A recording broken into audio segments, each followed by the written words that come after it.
ಹೊಸ ವರ್ಷ ಶ್ರೀಮಂತರಾಗಲು ಏನು ಮಾಡಬೇಕು, ಸ್ಟೆಪ್ ಬೈ ಸ್ಟೆಪ್ ಗೈಡನ್ನು ನೋಡೋಣ. ಈ 2024ನೇ ವರ್ಷ ಮುಗಿಯಲು ಕೆಲವೇ ದಿನಗಳಷ್ಟೇ ಬಾಕಿ ಇದೆ.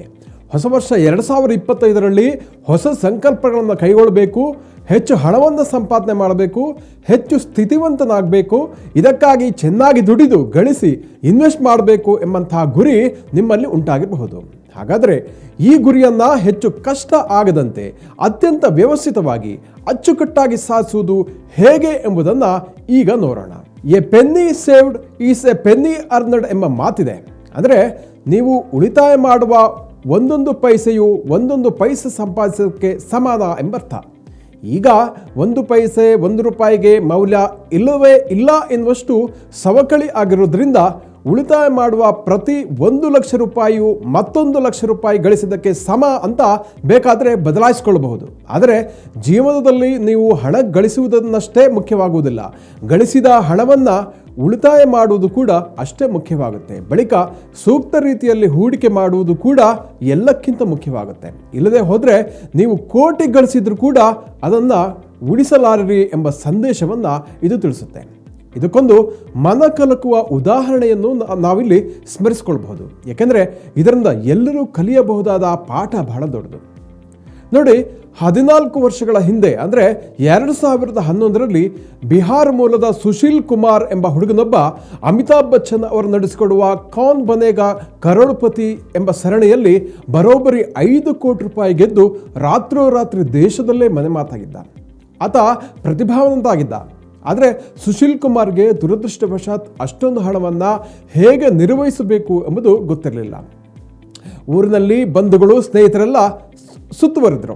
ಆರಂಭದ ದಿನಗಳ ಒಂದು ವಿಜಯೋತ್ಸವ, ಮಾನ ಸಮ್ಮಾನಗಳು ಸಾಕಷ್ಟು ನಡೆದವು. ಜೊತೆಗೆ ಸುಶೀಲ್ ಕುಮಾರ್ ಕೋಟಿಗಟ್ಟಲೆ ಹಣವನ್ನು ಬೇಕಾಬಿಟ್ಟಿಯಾಗಿ ಖರ್ಚು ಮಾಡಿದರು.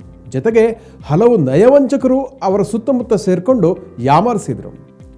ಸುಶೀಲ್ ಕುಮಾರ್ ಪ್ರತಿಭಾವಂತನಾಗಿದ್ದರೂ ವೈಯಕ್ತಿಕ ಹಣಕಾಸು ವಿಷಯಗಳಲ್ಲಿ ಸಾಕಷ್ಟು ಹಿಂದುಳಿದಿದ್ರು. ಹೀಗಾಗಿ ಒತ್ತಡಕ್ಕೆ ಸಿಲುಕಿದ ಯುವಕ ಖಿನ್ನತೆಗೆ ಜಾರಿದ. ಕುಡಿತದ ವ್ಯಸನವು ವೈಯಕ್ತಿಕ ಜೀವನಕ್ಕೆ ಸಮಸ್ಯೆಯಾಯಿತು. ಕ್ರಮೇಣ ಸುಶೀಲ್ ಕುಮಾರ್ 5 ಕೋಟಿಯನ್ನು ಕಳೆದುಕೊಂಡು ದಿವಾಳಿ ಆಗಿಬಿಟ್ಟ. ಜೀವನ ನಿರ್ವಹಣೆಗೆ ಹಾಲು ಮಾರಾಟ ಸೇರಿದಂತೆ ಸಣ್ಣ ಪುಟ್ಟ ಕೆಲಸಗಳನ್ನು ಮಾಡುತ್ತಿದ್ದ. ಅದರ ಬಗ್ಗೆ ಕೂಡ ಸಾಕಷ್ಟು ಸುದ್ದಿ ಬಂತು. ಇತ್ತೀಚಿನ ವರ್ತಮಾನದ ಪ್ರಕಾರ ಸುಶೀಲ್ ಕುಮಾರ್ ಹಳಿ ತಪ್ಪಿದ ತನ್ನ ಬದುಕನ್ನು ಸರಿಪಡಿಸುವ ನಿಟ್ಟಿನಲ್ಲಿ ಸುಧಾರಣೆ ಆಗ್ತಾನೇ ಇದ್ದಾರೆ. ಬಿಹಾರದ ಸಾರ್ವಜನಿಕ ಸೇವಾ ಆಯೋಗದ ಪರೀಕ್ಷೆಯಲ್ಲಿ ಪಾಸಾಗಿ ಈಗ ಹೈಸ್ಕೂಲ್ ಶಿಕ್ಷಕರಾಗಿ ಪರಿವರ್ತನೆ ಆಗ್ತಾ ಇದ್ದಾರೆ. ತನ್ನ ಸ್ವಂತ ಖರ್ಚಿನಲ್ಲಿ ಶಾಲೆಗೆ ಲೈಬ್ರರಿಯನ್ನು ಕಟ್ಟಿಸಿದ್ದಾರೆ. ಸುಶೀಲ್ ಕುಮಾರ್ ಅವರ ಈ ಕತೆ ಉಳಿತಾಯದ ಮಹತ್ವವನ್ನು ತಿಳಿಸುತ್ತೆ. ಉಳಿತಾಯ ಮಾಡುವ ಸಂಕಲ್ಪ ತೊಟ್ಟ ಬಳಿಕ ಖರ್ಚುಗಳನ್ನು ಕಡಿಮೆ ಮಾಡಲು ನಮ್ಮ ಮುಂದಿರುವ ಉತ್ತಮ ಅವಕಾಶಗಳನ್ನು ಗಮನಿಸಬೇಕು. ಹಣಕಾಸು ಜಾಗೃತಿಯ ಮೊದಲ ಹೆಜ್ಜೆಯೇ ನಿಮ್ಮ ಖರ್ಚುಗಳ ಮೇಲಿನ ನಿಗಾ ವಹಿಸುವಂಥದ್ದು ಅಥವಾ ಮಾನಿಟರ್ ಮಾಡುವಂಥದ್ದು. ನೀವು ದಿನನಿತ್ಯದ ಪ್ರತಿಯೊಂದು ಖರ್ಚುಗಳನ್ನು ಒಂದು ಪುಸ್ತಕದಲ್ಲಿ ಕೂಡ ಬೇಕಾದರೆ ಬರೀತಾ ಹೋಗಿ. ಖರ್ಚು ಮಾಡಿದ ಮೊತ್ತ ಎಷ್ಟೇ ಆಗಿರಲಿ, ಬೇಕಿದ್ರೆ ಇದಕ್ಕಾಗಿಯೇ ಮೊಬೈಲ್ ಅಪ್ಲಿಕೇಶನ್ ಕೂಡ ಸಿಗುತ್ತೆ.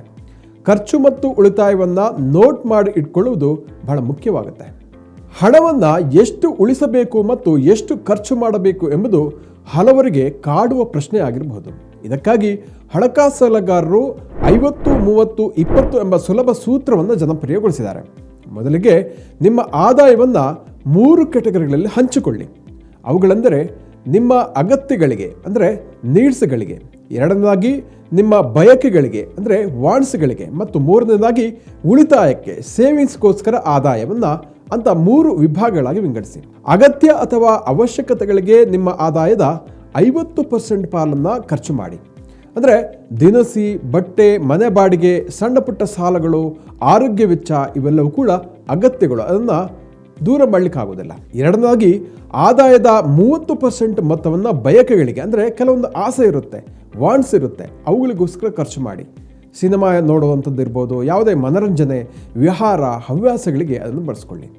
ಆದರೆ ಆದಾಯದ 20% ಮೊತ್ತವನ್ನು ಕಡ್ಡಾಯವಾಗಿ ಉಳಿತಾಯಕ್ಕೆ ಅಂದರೆ ಸೇವಿಂಗ್ಸ್ಗೋಸ್ಕರ ತೆಗೆದು ಇರಿಸಲೇಬೇಕಾಗುತ್ತೆ. ಹೀಗಿದ್ದರೂ ಪ್ರತಿಯೊಬ್ಬನಿಗೂ ಇದು ಒಂದೇ ಸೂತ್ರ ಪಕ್ಕಾ ಅನ್ವಯ ಆಗುತ್ತೆ ಅಂತ ಹೇಳಲಿಕ್ಕಾಗಲ್ಲ.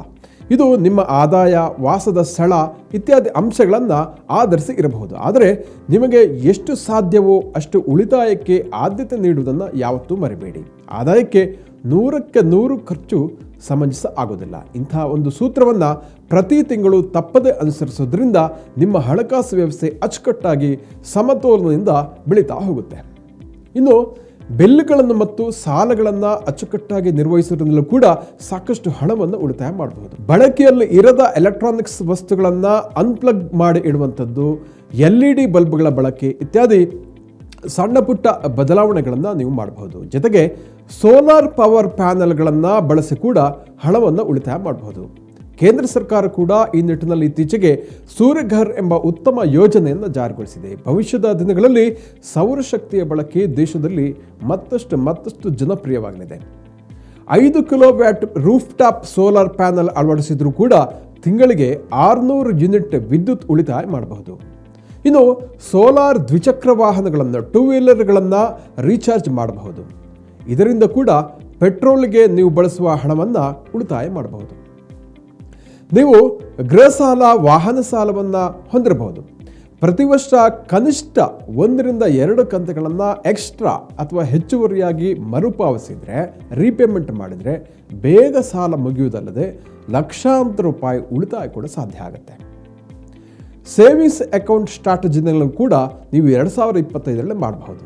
ಇದಕ್ಕಾಗಿ ಮೊದಲನೇದಾಗಿ ಹೆಚ್ಚು ಬಡ್ಡಿದರ ನೀಡುವ ಸೇವಿಂಗ್ಸ್ ಅಕೌಂಟ್ಗೆ ಶಿಫ್ಟ್ ಆಗಿ, ಎರಡನೇದಾಗಿ ಮ್ಯೂಚುವಲ್ ಫಂಡ್ಗಳಲ್ಲಿ ಸಿಸ್ಟಮ್ಯಾಟಿಕ್ ಇನ್ವೆಸ್ಟ್ಮೆಂಟ್ ಪ್ಲಾನ್ ಅಥವಾ ಸಿಪ್ ಮೂಲಕ ಪ್ರತಿ ತಿಂಗಳು ನಿಮ್ಮ ಕೈಲಾದಷ್ಟು ಹೂಡಿಕೆಯನ್ನು ಮಾಡ್ತಾ ಹೋಗಿ.